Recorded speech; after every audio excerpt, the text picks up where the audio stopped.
Hello, everybody. Thank you so much for stopping by for your July tarot forecast, or tarot insights, I should say. What I'm going to be looking at is not a comprehensive look at your month at all. This is going to be covering one theme that shows up during your month at some point. It may have to do with love, it may have to do with family, it may have to do with work, it may have to do with your home. It can be anywhere. I basically have given free rein to Sacred Spirit. We're going to talk about whatever it is that Sacred Spirit wants to bring up for each sign. So it's whatever is most important for you guys to hear about. I know that disappoints some of you because you just want those love readings, but sometimes there are other things that are important too. So, what I'm actually going to be looking at in these monthlies is one particular life cycle that shows up for you sometime in the month of July. And a life cycle, what do you need to know about that? A life cycle is something that we all go through, and the purpose of it is to teach us something or to let us experience something either new or at a new level than before. So life cycle gives us a new lesson or new experience, and we have the setup of the life cycle, then we have the lesson or the experience, and then we have the fulfillment or the ending of the life cycle. The fulfillment is what happens as we integrate that lesson or experience into our lives, and that'll be more at the end of the reading. That'll be like the last three cards that I talk about. Before that is the setup, and then in between is the actual lesson or experience. How long is a life cycle is something that I hear a lot. Life cycles really, as far as timing, depend on you and how quickly you embrace or how much you resist the lesson or experience that you're being set up for. So, completely up to you. I've seen life cycles last as short as 20 minutes, although that's pretty rare usually. And I've seen them go on for years and years and years.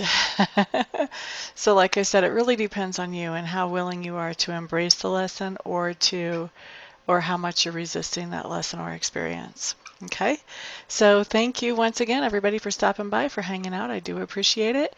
Now you know what you're getting into. On with your reading. Hello there, Gemini. Thank you so much for stopping by for your tarot video insights for the month of July. The first card that we have coming up for you does talk to me about your environment. An environment can be any place where you have energy or effort invested. Usually I see it come up as home. I have seen it show up as school or work before too, though. So what I have showing up for your environment is that your environment is one that you are able to enjoy. You're able to find peace, find calm. You're able to find your own happiness, and very much a nurturing environment for yourself.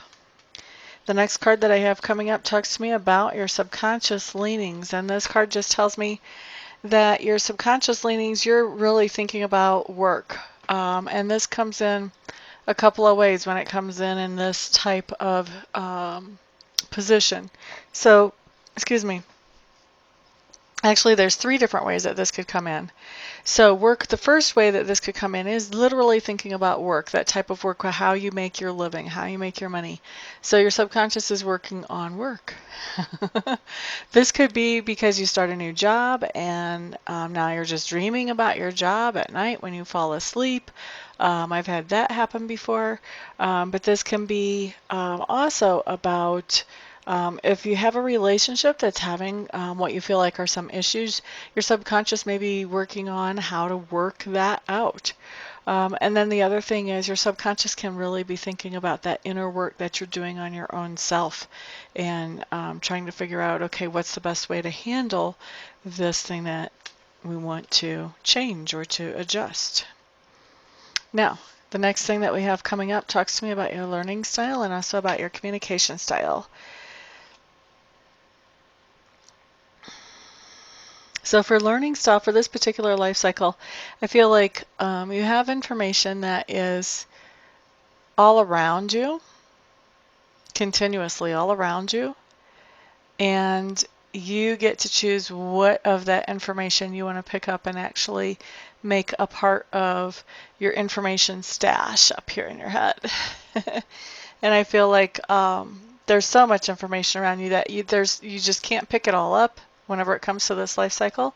But there's quite a bit. I mean, there's plenty to learn from, definitely. Now, as far as communication style, I feel like you're doing a lot of body language right now, especially when it comes to this particular life cycle. You're not really being very open with your feelings at this point as far as verbalizing.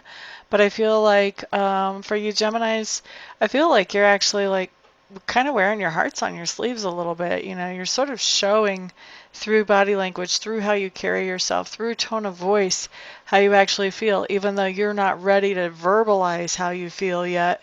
It feels to me like whatever this is, you may be a little bit afraid to verbalize how it is that you're feeling.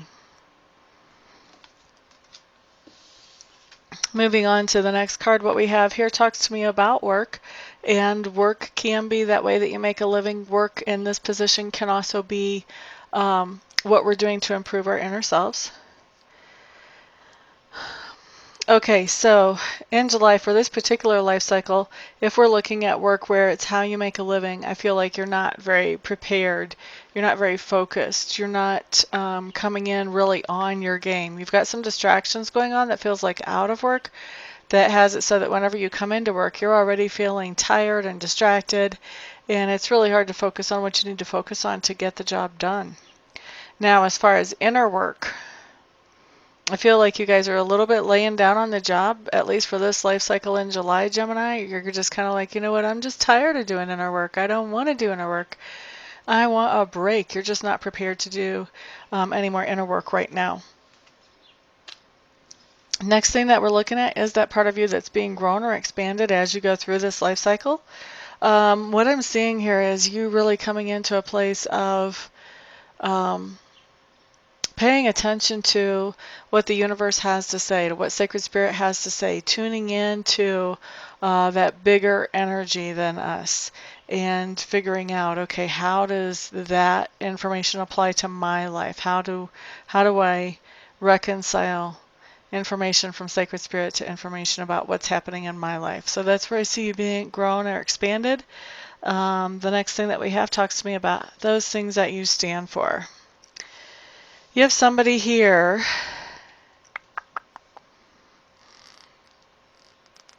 that it looks like you have seen their true colors, and their true colors kind of have you going, whoa, ouch.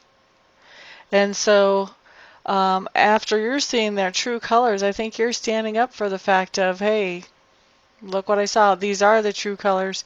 I think other people there's somebody else that's kind of saying, hey, what are you talking about? This person's so sweet, so nice, so wonderful, so blah, blah, blah, blah, blah. And you're just saying, you know what, I've seen a different side, sorry. And you're standing up for yourself and for your right to have your own opinion about this person. The next thing that I'm looking at does talk about how other people perceive you. And what I'm seeing here is they do see you as somebody who's fun to hang out with, somebody that is a good friend to spend some time with, somebody who is really great at coming up with things to do and keeping boredom at bay, and with creating those bonds as far as friendship goes. Now the next card that I'm looking at talks to me about that lesson or experience for this life cycle. And what I see is I see you really focusing, kind of narrowing the field. If this was a relationship reading, which for some of you it may be, otherwise I wouldn't even be thinking about bringing this up, this would be talking about narrowing the field. You know, just instead of dating however many guys you started out dating at the beginning of July, narrowing it down, getting more serious about some of the leading contenders, or maybe one person. For a lot of you, this is going to be just dating, narrowing it down and just dating the one person before July is over. This can also be narrowing your options as far as if you've been thinking business-wise about a lot of different options that you would like to do with your business or with your job or your career. This can be really putting the focus in one place and going forward like that. So as we integrate this life lesson, or as we integrate this narrowing down into your life, what we have showing up, Gemini, is a couple of different things. I feel like you're going to be dealing with someone who is not going to be straight up with you or very upfront with you about certain things. And so I think that you're going to know it. I think you're going to realize it pretty quickly. And you're going to be figuring out, okay, how do I want to deal with this person? Do I want to deal with this person at all? I do have showing up a reaction here of just being very emotionally driven whenever it comes to this situation where the deception or the not straightforwardness comes up. And then ultimately, what I see coming out of this is when you really narrow your options down, you've got a really great partnership coming in once you narrow your options down. So that's the ultimate fulfillment, is a really, really good partnership coming out of this. Okay, so Gemini, that is your reading. Thank you so much, guys, for stopping by for your July insights. Everybody have a fantastic month. I do appreciate all of your likes, your shares, your subscribes, and your comments. And I will see you all back here the next time. Peace out.